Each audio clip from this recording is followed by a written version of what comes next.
This is new technology I'm familiarizing myself with, so I apologize.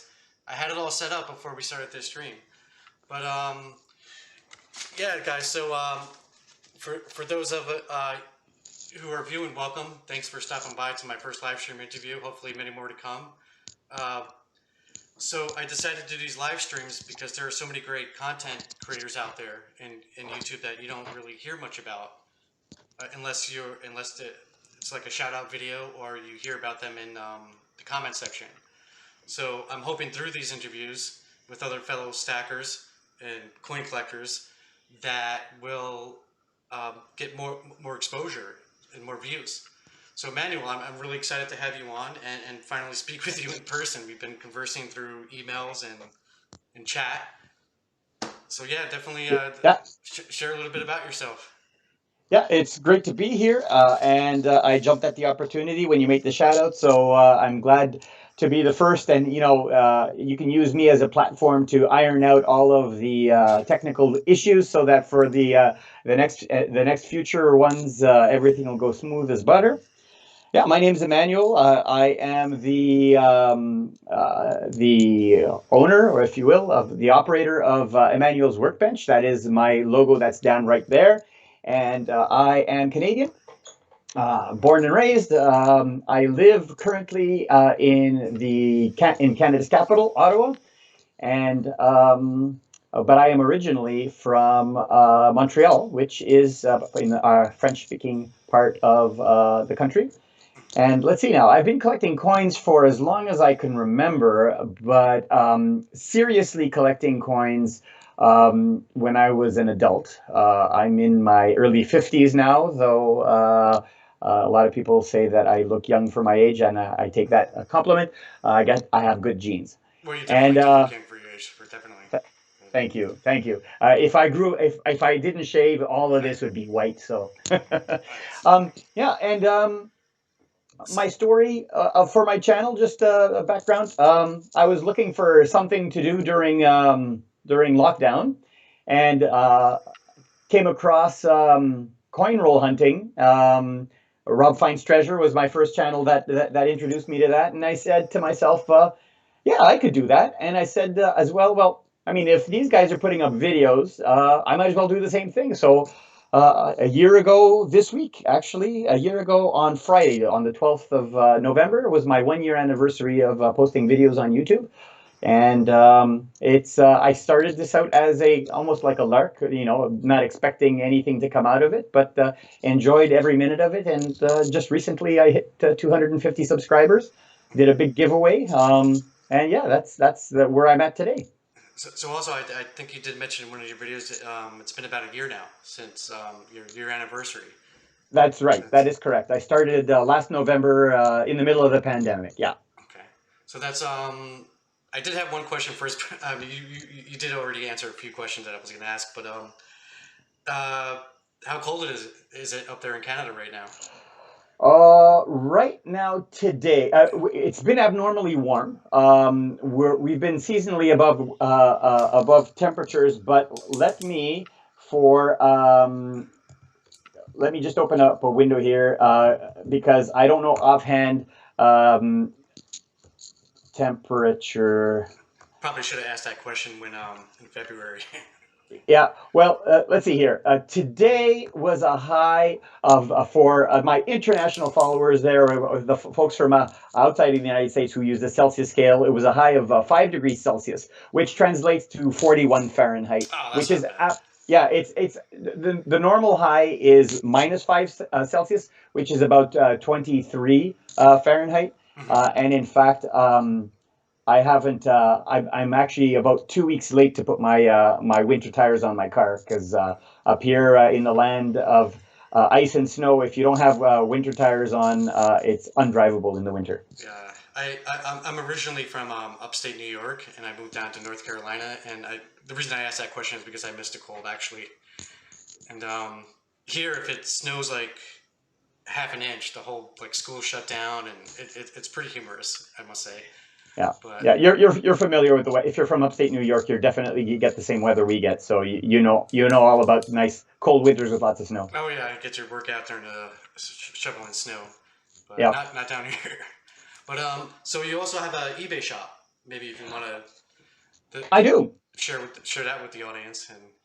Yeah, Uh, if you go to any of my videos, I put the link to my eBay shop there. If you go on eBay and you look for a vendor, and I think my eBay shop is called Emanuel's Workbench, and primarily what I sell on my eBay shop is the finds that I find in my coin boxes. So I know that the majority, I would say about 80% of my subscribers are American. And the one of the distinguishing features of Canadian coins, especially in the quarters, is that we have a lot of colorized quarters. And so that's what I do. I literally put them up for sale. I make sure that the coins are in fairly good condition. I don't give anything that's like dinged or heavily scratched or anything. mhm. And I try to put sets together and I put them up for sale on my eBay. I'm really not doing it for any money. Basically, cover the cost of postage and maybe I put it. I just put it twice face value just for a default amount. So even if it's a rare set or whatever, I'm not going to inflate the cost. I basically put it cost me face value. I put it at double face value plus shipping. And yeah, so it supports me on the side. It's not Okay. making me rich anytime soon, but it gives the opportunity for folks who want to support me and also want to get their hands on some coins, Canadian coins, to go there and shop. Unfortunately, right now, I have nothing for sale in my shop because there is I don't know if this is a YouTuber, but for the second time, this particular person who's an American from Staten Island has basically liquidated my, like, they bought everything. They Huh. bought everything in my shop. So I'm working very slowly to boost my inventory and get things up there. So stay tuned for that. Well, I guess that's great in a way, right? I mean, it's you also do giveaways, a lot of great giveaways with Canadian coins, which is, I mean, again, great for someone like myself, like down here at my local coin shops. It's very rare that you come across Canadian coinage and silver rounds and so forth. So I really appreciate like you doing those incredible giveaways like you do. That's amazing. I did win one of them. You also won my contest, and yeah, that was that was Yeah, really unique. Let's see. I did have you also. I think I saw in one of your videos. You're also a board game collector. I do. I am. Uh, Go ahead. Go ahead. oh, I was gonna say probably a pastime that you need up in Canada when during the cold winter months. Yeah, well, It's, it keeps us busy. Yeah, originally when I started my channel, I was going to dedicate my channel to things that I love to do in my free time. Coin roll hunting was one, and I intended to put board games. I actually put a few board games playthroughs. So some of the board games that I have, you can play a solo version of the game, and I had put a few playthroughs on there. But I quickly found out that editing a coin roll hunting video is way much less time intensive than editing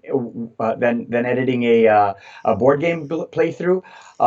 And the fact that I was trying to do everything at once, I quickly decided to focus on coin roll hunting on this channel. In fact, I haven't advertised it yet, and I intend on, since it's a 1 year anniversary, I'll probably be putting up a video before the end of the calendar year for a channel update. But I actually took all of those board game videos off of my channel. I've created a second channel and dumped them there. I don't intend on making any future board game content. It's just very time intensive. yeah, Um, so I could definitely see that. Like we only have so much time to make videos and so forth, and so what's your plan for 2022? Like going forward, like have you also? I'm sorry, like have you also reached any goals for 2021, and what's your plan going forward in 2022? that's an So excellent question. Um, I did set some channel goals.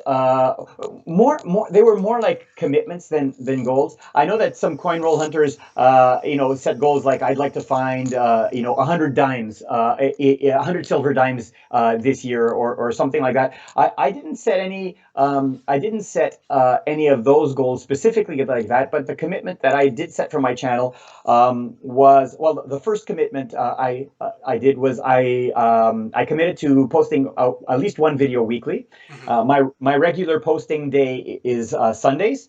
I'm usually on a 2 week cycle, so whatever you see posted on the Sunday was usually filmed 2 weeks before, so that I can have a little bit of a leg up. And then I generally post a bonus video on Wednesday, and one of my mid-year commitments was to do more giveaways. So basically, on every Sunday's video, there's going to be a giveaway, and I film the giveaway either Fridays or Saturdays, depending on what my time allows. Hmm. Um, and yeah, I really enjoy the giveaways. Very often, like, it doesn't cost me really anything, because it's what I'm finding in my boxes, and I'm happy to share the love, and I give it to anyone who's won a giveaway. So I think the furthest person, I believe I've sent a giveaway to Europe, to the Netherlands. There's a subscriber there who won one year, and I just shipped it to him. I've shipped it to the States, to Canada. So yeah, it's uh, you know part of your tactics and strategy is to increase viewership if you can. Hmm. And as a small channel, one day I'd like to hit that 1,000 subscriber mark and eventually get monetized. But I don't intend to get rich quick with this YouTube hobby of mine. No, I mean, I'm pretty much following the same path as yourself. Like my goal is 1,000 subscribers. Also, since YouTube is slapping on commercials on our videos now, might as well get paid for it, right? That's what I'm thinking. But so I'm not too familiar with coin roll hunting. I do plan on doing it in the near future. So any like how do you get your coin boxes, and that whole science behind that? Yeah, absolutely. Excellent question. The When I started a year ago, I was green, wet behind the ears, didn't know what I was doing. Learned a lot from tips and advice from other coin roll hunters on YouTube. But basically, honesty is the best policy. Go to your bank. Banks in the States are, I know that you guys right now in the States are having a coin shortage, so it's really hard to come by rolls. But what I did is I basically went to my bank and I said, is it possible to order a box of quarters or a box of dimes? And they'll be, generally speaking, I've never had any issues. I've had issues with one bank. That kind of gave me trouble, and so basically I use them as my dump bank now. I'll get to what a dump bank is, if for those of you who don't know what that is. But yeah, now the banking system here in Canada is a little bit different than the United States, because I believe your laws kind of make it difficult for a bank to be national, coast to coast type of thing, whereas in Canada, like, if I have a branch here in Ottawa, it's the same bank will operate across the country, right? So I actually have accounts with two different banks, which means that in my neighborhood I have at least 8 branches that I can visit to pick up a box. And if I'm visiting my parents back at my hometown in Montreal, I can go to those banks and ask for boxes. Um, but yeah, so just be friendly, be honest, and say, ask for a box of quarters, and if they don't have one, they'll order one for you, and they'll give you a ring when it's ready to pick up. Um, So what do you do? Like you open up the box, you pick out the coinage that you want to yeah, keep, and then you re-roll it and sell it back to the bank, or yeah. Well, yeah. so generally you get your coins in. There's two states that you get your coins in. Either they're machine wrapped, so they come very tightly wrapped in machine wrapped rolls, or they're customer wrapped, where the rolls are hand wrapped by people. And yeah, what I do is I unwrap one roll at a time, and go through the rolls, and I try to find, obviously, the what you're going for if you're in Canada, the States as well. For quarters and dimes, you're looking for the coins that are made of silver, which are worth more than their face value in silver. So let's see, if memory serves, for American quarters and dimes, we're talking about 1964 and earlier. For Canada, it went all the way to 1968. However, the 1968 dimes and quarters in Canada were only 50% silver, and everything before that was 80%. Whereas in the States, I believe all of your coinage is 90% silver. Mm-hmm. And yep. you except for the Kennedys, which are 40. But. Well, yeah, we unfortunately $half have never been used in circulation in Canada, so you can't really go. That's the only thing we can't do here is you can't go to the bank and ask for a box of $half. They could probably order one for you, but they will most likely be full of uncirculated rolls of the same year, so it's not worth asking for that. Okay. But yeah, so what in for certain years, for various coins, what you're also looking for is you're looking for any errors. Error coins have a premium on them, and in Canada, the colorized coins are generally sought after as well, especially if they're in good condition. And the last factor that I look into as well is the mintages. The lower mintage a coin, the more of a premium that it holds. And the great thing about coin roll hunting is that for all of the quarters and dimes and nickels and whatnot that you don't want to keep, you just roll them back and return them to the bank. So you're getting that money back. All it costs you is whatever you take out of the rolls. That's when I used to work for Brinks Armored Car Service. There was one particular bank I used to go to, and I would always deliver 2 boxes of $half. And I would always take back 2 boxes of $half.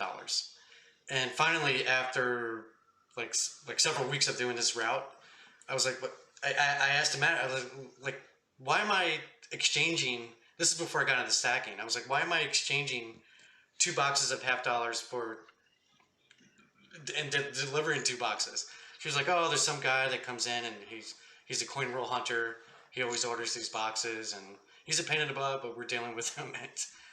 But now I know, like back then I didn't know what that was all about, but now I do, which got me into your channel because I'm really interested.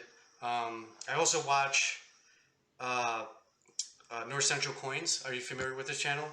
Yeah, he's probably one of the larger Canadian YouTubers out there. Yeah. Yeah, I came across his channel. I do a lot of hiking and exploring. And I guess before he did his coin roll videos, he would film himself going out and exploring like old ruins and stuff and hiking and so forth. So, but he did a video recently that I wanted to get your opinion on is 90% silver compared to 80% silver, and it is a big question in the community whether with silver prices starting to go up, should we move in that direction to get Canadian 80% junk silver? And I myself, I'm leaning towards that direction. It is difficult to get here. I would have to order it on online bullion sites. Yeah. But I don't have a problem with 80%. I was just wanting to get your opinion on that. Like what would you recommend to a new stacker, a new collector? What direction would you suggest for them to go in, like 80 or 90? So that's an excellent question. That's an excellent question. So if you're able to get so this is all context here. I'm in Canada, and all I'm ever going to get is 80% or 50% for those last year there. All I'm going to get is 80%. If I'm really lucky, I might. If you've watched my videos for any amount of time, we do get a lot of American coinage here. If you pay your bill at a coffee shop and you pay with American money, you're actually going to get a rebate because American money is valued more, so you'll get a discount on your coffee. But nobody's going to even look at you cross-eyed. They'll just take your money, give you the discount, and that's it. Very often we're used to finding American change in our in our wallets. Hmm. And once I found an American silver dime from 1954, I believe, in my dime, and I was happy, right? So if you're coin roll hunting in Canada, 80%, silver is silver, right? In the States, I would say the same thing. If you're going to be going online to buy Canadian junk silver, what I would do is with any vendor. So this is my personal opinion. I'm not an expert, and I have no idea what the asking rate is. But I'm guessing that the Canadian coinage will be imported. There'll be an additional premium on that, and I believe that it'll probably be less expensive. It'll be cheaper just to buy the American junk in Hmm. the States. I wouldn't go out of my way for junk silver. Now, if you're talking bullion, bullion's a different story. Hmm. The Canadian maple leaf is quite popular, and you can actually get very good prices on the Canadian maple leaf. Almost, I think in the States you pay practically the same thing I would pay up here in Canada if I was to order it online. Hmm. But that's bullion, which is different than the junk silver. Um, and here in Canada, I know that when we do buy American junk silver, there is that premium because of the 90% and the fact that it's brought in from outside. So I've found so far, I've never bought American junk silver simply because it's I just 80. The difference between 80 and 90% is I agree. I agree with that. And also with the maple leafs, which I collect more so than American Silver Eagles because I like the look of it personally. And I did sell a 2 of 25 recently to my local coin shop because I'm financing a campsite that I'm building and got $1.25 over spot for it, which I was pretty happy with because I did get my money back with that yeah, actually because I started stacking that particular tube when silver was around like 19 spot price. yeah. So but he did not hesitate. Like he just goes, oh, he was definitely excited about it. He grabbed it and just took it out, just checked it, and handed me the cash, and I walked out the door. It was great. So, Yeah, but yeah. Maple Leafs. I guess well, we have the Canadian Mint has a very good international reputation because of the purity of its gold and silver. I think we were the first country to regularly produce 4 nines fine silver and gold products, mhm. and in fact, if you keep your eyes peeled, this is very rare. I don't think they do it for silver, but I think for platinum and for gold, they even have 5 nines fine coins out there.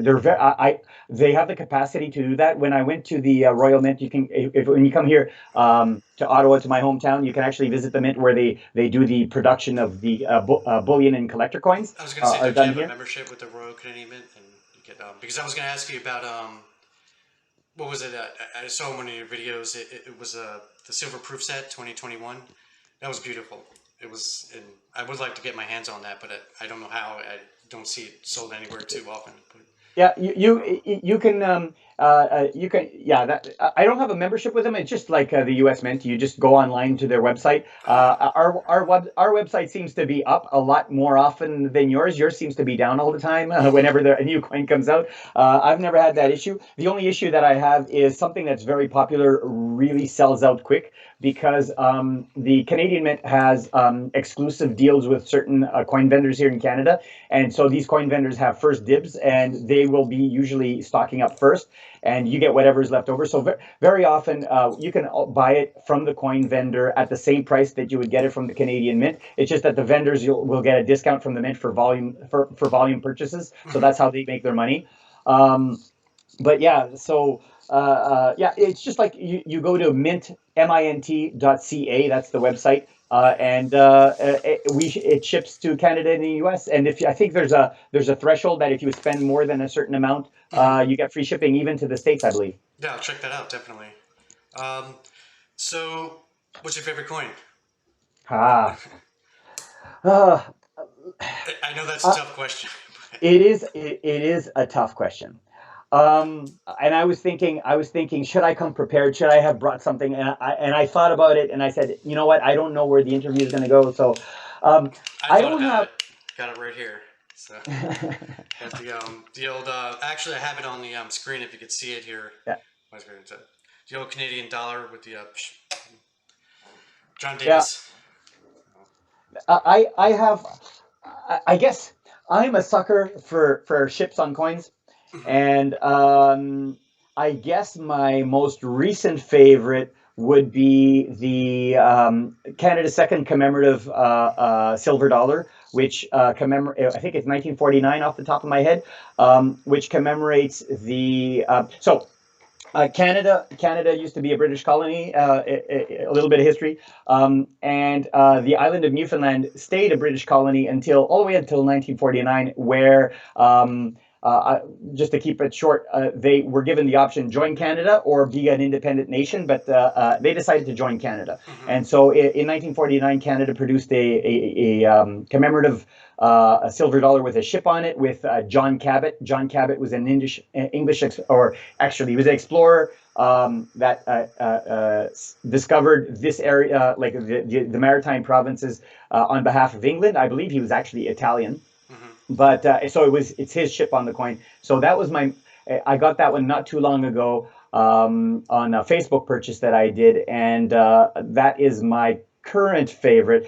But I would probably say if you were to say you can only grab, you know, there's a fire and you can only grab one coin and take it with you. I have one. It's a silver maple. It has a normally silver maples have a face value of $5, so a bullion coin. This one has a face value of $50, and it's a 10-ounce silver maple. Mhm. So it's quite large. Well, 10 ounces of silver, and it was to commemorate the I believe it was to commemorate the 10th anniversary. Of the silver maple or something along those lines, but yeah, that's a nice hunk of silver that I have. I really like that one too. What else? I would have to say I have one gold coin. A while back, I bought a 1/10 ounce golden Philharmonic, which is an Austrian gold coin. Mhm. And so it's the size of a dime, but it's 1/10 ounce. And it's the only gold that I have. It's really nice. I like it as well. It's interesting because it's so small, but when you hold it in your hand, you can actually feel the weight of the gold, which is really not something I'm used to. So probably let's say those are my three favorites at the moment. Mhm. Awesome. Another question: you show your face as a stacker, Yes. like that. That's very rare, and that's one of the things that drawn me to your channel as well, as kind of like an inspiration. Um, I decided to do that because I think since I've grown up, I was always an entertainer. I wouldn't say I was like a class clown or anything like that, but I love entertaining. I love making people laugh, and I felt when I first started making videos, if I was limiting myself if I didn't show my face. Like I felt like it was going to hold me back a little bit. So I decided to go for it, to do it. And I wanted to get like your take. Like is that a similar reason, such as yourself, why you showed your face, or like what made you decide to do that? Yeah. I did. It took several videos before I decided to show my face, and I don't know. I don't know why. I guess you got guys like Rob Finds Treasure who shows his face on his videos as well, and Silver Seeker yeah, shows his face, and exactly. And I said, you know what? Why not? Right? Put a face to the voice. And I don't do it that often anymore, simply because very often I don't remember. Well, no, that's not true.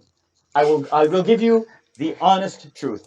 So I film all my videos on my phone. I have this is a Samsung phone, Mhm. and the I have to take it out. I have to take it out of its case, and the clip that I have that holds the phone over for the overhead shot for my coins. The clip that I have it's a plastic mount. And it's cracked, and it's literally the phone is like literally sagging. I got to buy a replacement, and I'm just afraid of breaking it, and so I just don't move that. I don't move that mount anymore. Mhm. And I have a video that I'm probably I don't know, has it posted yet? I don't think it's posted yet. Like I said, I do videos about 2 weeks in advance, so it's probably going to post on Wednesday.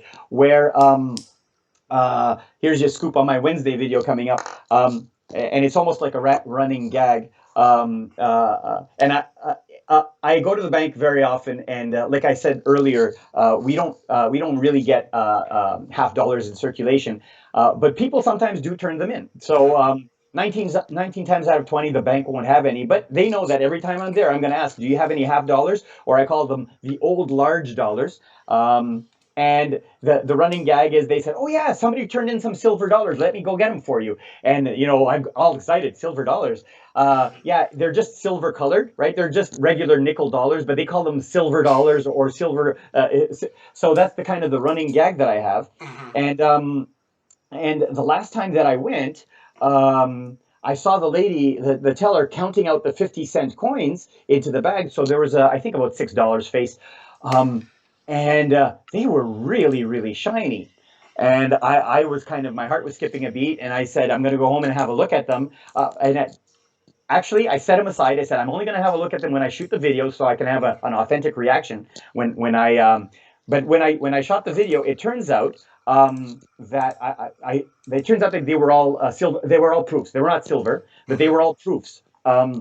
And so from a specimen set, so somebody took the time to break open one of these sets and take out the half dollars, and somebody else inherited these on my assumption and turned them in. So I got 11 proof coins, which is awesome. So on that video, I did record my face where I kind of interrupted my video, and I'm holding up the camera like this. You can see my arm, and I'm saying, "Oh, by the way, just a correction on the video. All of these were proofs." Um, yeah, So- I, I like showing. I don't know. I just like showing my face. I don't mind. Yeah, well, you definitely answered that question. Being a stacking coin channel, you really don't have to show your face too often because people don't want to see your face; they want to see the coins mostly. Yeah, But I really do. I appreciate that. Like that's more power to you because I do the same thing.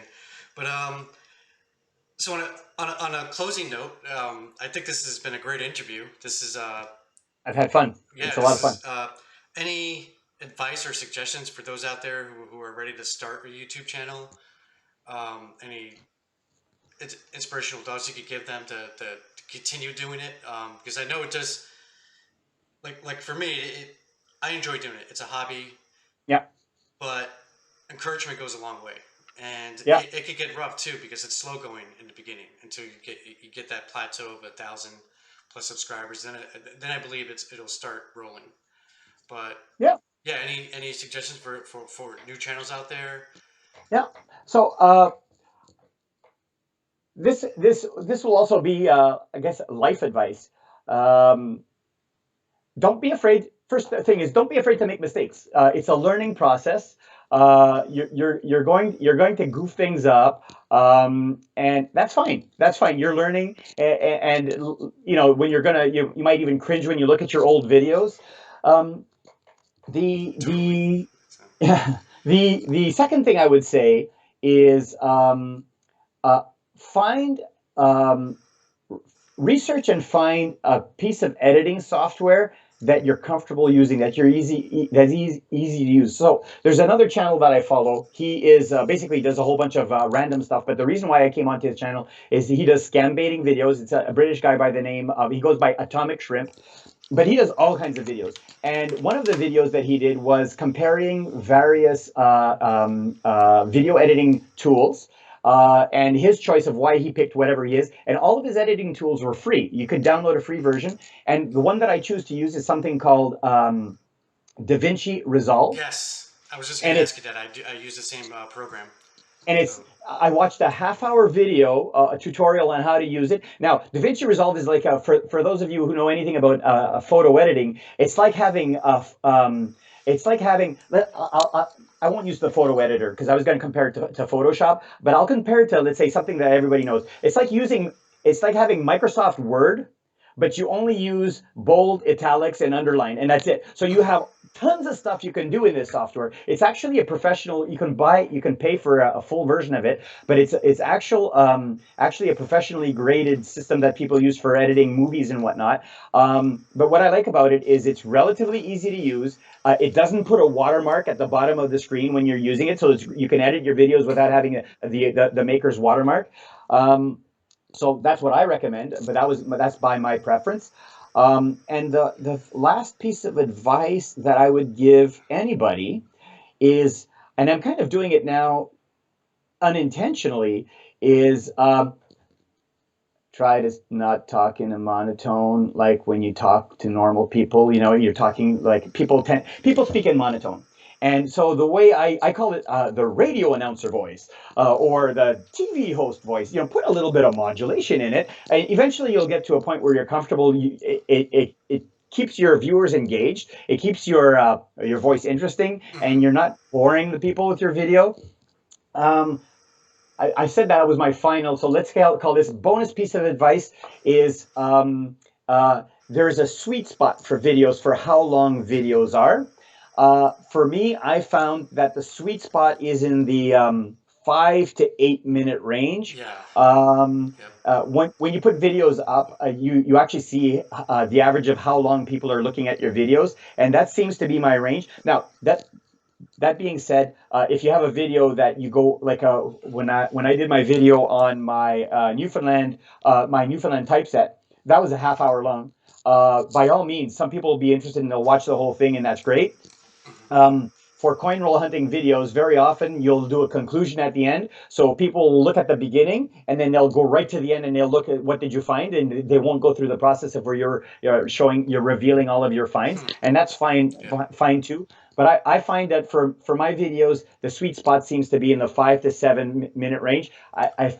My videos were all about 15 minutes long, and so I learned not to include everything and just to pare it down to the essentials, so that to keep it running, so that it's try to not to make it too boring. Yeah, in my research, I did hear 5 minutes is that sweet spot for a lot of channels. Um, what about uh, time to release? That's a question I've been asking myself quite a bit. Like, when's the best time to release a video? I know Sundays are a good time. A lot of people are on, Yeah. but during the week, So like, so here's I'll tell you how I do it, and other folks might have like actual strategies that make business sense, that maximize and what when people are going to be online and all that. I don't think about that. So first of all, my priority, that's probably what good I advice. You don't want to limit to, oh, when am I going to release a video? You just, get yeah. the videos out. Try to get 1 to 2 videos out a week. Yeah, and the way I try to be two weeks ahead. So whenever you watch a video, it's something that I filmed ahead. The reason behind this is I don't feel like doing a last minute coin roll hunting video on. Let's see, Boxing Day is on a Sunday this year, and Christmas Day is on a Saturday. I don't want to be. I want to be with my family. I'm going to be out of the house. I'm going to be visiting my family. But if I'm releasing videos 2 weeks in advance, I can actually skip a week or two and not worried, because my videos are going to be posted up because they're already on YouTube and they just need to wait for the release date. So the way that I work is if I release a video, if it's one of my Sunday videos that I'm releasing in advance, I usually post it Sunday morning at 8. Why at 8? Well, if somebody is having breakfast and they finish having their coffee and they say, I have some time and I'm going to go on YouTube and catch up on my subscriptions, well, my video is there. That's awesome. For my videos that I release during the weekday, if it's one that I pre-recorded in advance, then I will usually release it at a quarter to noon, thinking that, well, maybe somebody's going to go, at lunchtime, and they're going to go on YouTube and they're going to see that my video got released. So during the week, it's that. And if it's a video that, for example, my giveaway videos are the only thing that I record and I publish almost immediately, usually the same day. So I record it, I edit it, and then I upload it right away, because that's more of a timely thing. Because I tell my viewers that my draws are going to be every 2 weeks. So for those videos, I usually do it right away. And from the recording to the editing to the publishing, it's about a half hour of effort. And those I do. So I'm probably predicting that there's going to be a gap at Christmas time where I'm not going to be doing a giveaway video, and I'm going to be doubling up on a future week. But that's how. And the important thing is to be consistent. If all you can do is publish one video a week, don't stress yourself about releasing it as soon as it's ready. Just publish it at the same time every week. People get used to, oh, it's oh, it's Monday. So and so is going to be releasing their video on Monday, and I'm really interested. And so they know that Monday comes around, you're going to get a new video, and that kind of sets the expectations of when the videos come up. Hmm. But that's my advice. That's awesome. That's great advice. It actually has me thinking as well because my time's been real tight with work lately. So, and I know I want to get these videos out, but the good thing is don't stress, have fun with it, and just let it roll. Yeah, So, Manuel, I really appreciate. I'm so thankful that that you came to be my first interview. Um, awesome. I'm So happy. I'm happy to be here. It was an honor, truly. I appreciate it. Maybe sometime in the future, if this thing continues, we'll have you on again. So More than welcome. Just reach out to me anytime. yeah, thank you so much. Thanks, folks. I'd like to thank what it says for watching now, but for Yeah, all of the folks that tune in after the fact, thank you for watching the video. Hey, and don't forget to subscribe to Silver Wolves. He's got great content, and I highly recommend his channel. I find them very educational and entertaining. So definitely subscribe over to him as well. I appreciate it. All right, thank you. Thanks, everyone. Bye.